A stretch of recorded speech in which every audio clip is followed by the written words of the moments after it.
It looks like we're gonna start tearing down this front end.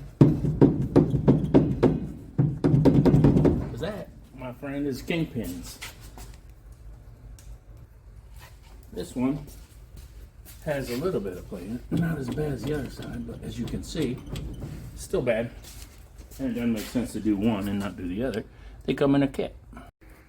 I don't think I'm gonna sandblast the whole body. I think I'm going to have my sandblaster come in and just hit the lower half where there's Bondo already in it, and you can see the rust coming through, and the dents, of course, but you can see Bondo here. So I'm probably going to go somewhere from the mid body line down and have it sandblasted. We'll have to take that out where somebody was going to eliminate your marker lights. I ordered this dog leg here. I ordered this rocker panel here already, so we won't bother sandblasting that. Of course, we'll just cut it out. I've got a line on a tailgate if when I sandblast this, it's too bad. As you can see, this is all Bondo up in here. Somebody really liked their Kmart brand Bondo from the 70s probably. But we're going to sandblast that out of there, get it down, but you can see there's even Bondo right there under the taillight. But all in all, it's definitely doable. Like I said, probably from this line down, I'm going to sandblast, or have my buddy sandblast it. I talked to the guy on Facebook that makes these panels, and he can make this panel, but what he thinks he's going to do is just get me a panel from about here down, instead of going all the way up to the belt line, and then I'll just weld it in. You can see it's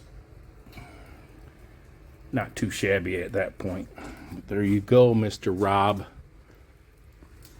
She's not bad. We're gonna lift her up and look under her here.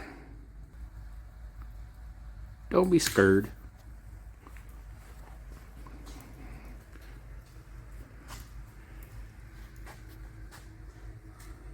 There is a little bit of rust, if the camera will pick it up, coming through on that dog leg. Of course, you can see it on the floorboard there. It's a toe kickboard is what it's called. The center section around the doghouse is relatively solid. I don't think I'm going to do anything with that. Just these two kicks. You can see the Swiss cheese right there coming through. The frame, oh, it's a unibody setup, so that's really solid. Luckily, the kit for the disc brakes is available for this. It's a conversion kit. So we'll be using one of those. Your outer leg there is good. You do have some spots where you can see it rotted through on the inner rockers. I'm just going to go through and grind this backside, or have him sandblast this backside while he's here. And I'm just going to put metal in there, sheet metal. I'll weld some sheet metal in.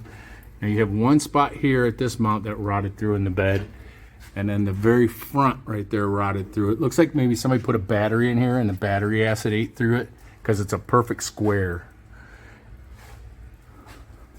Wheel wells, inner tubs are excellent.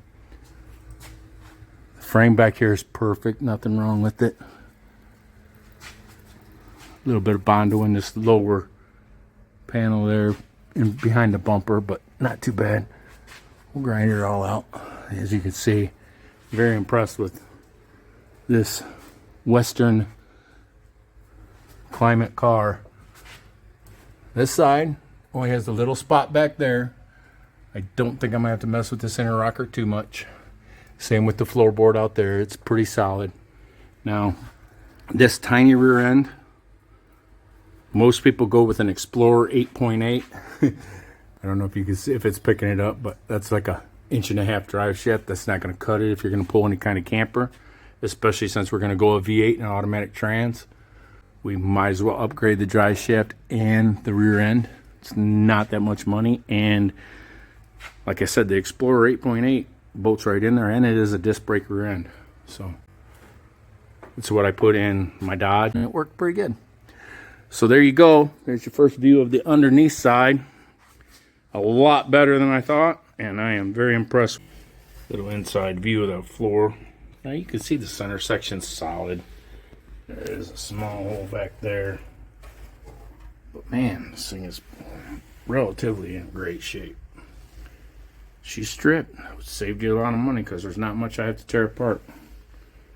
I am going to get an Eastwood steering wheel repair kit and save that wheel. There is some cracks, but they do make a putty. I've used it and it works great.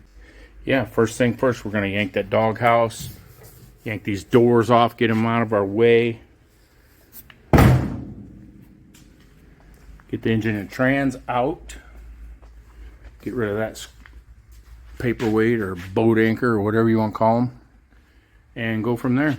All right. Let's get a look at the bottom of these doors, baby. Don't freak out.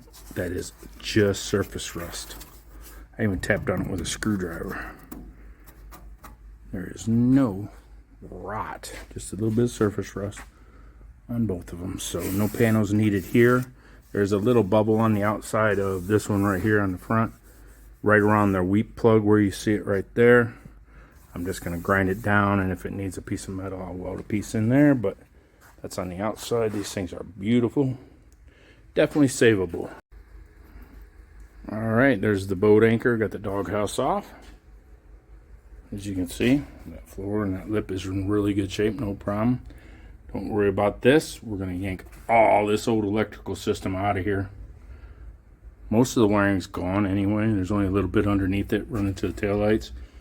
We're going to go with a modern fuse box with everything built into it and a one-wire alternator, which will get rid of that. There's your little powerhouse. That wasn't. Of course, we got that new aluminum radiator in the back that came with it. And a V8's going to be sitting in here. We'll make some brackets to put a couple low back bucket seats in there.